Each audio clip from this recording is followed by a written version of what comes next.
నా జీవితం మొత్తం నాశనం అయిపోయింది మామ. ఎందుకు నీ జీవితం ఆగం అయిపోయిందిరా?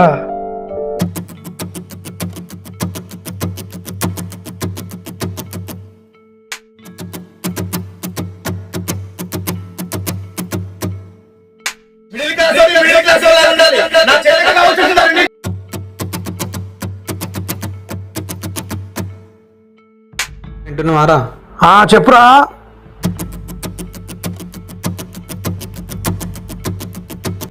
ఒకటి మాత్రం చెప్పనారా, దరిద్రం వస్తూ వస్తూ అందరిని నొప్పిస్తుంది, కానీ అది పోతూ పోతూ అందరినీ ఏడిపించిపోతుంది. అది మాత్రం మనం గ్రహించాం.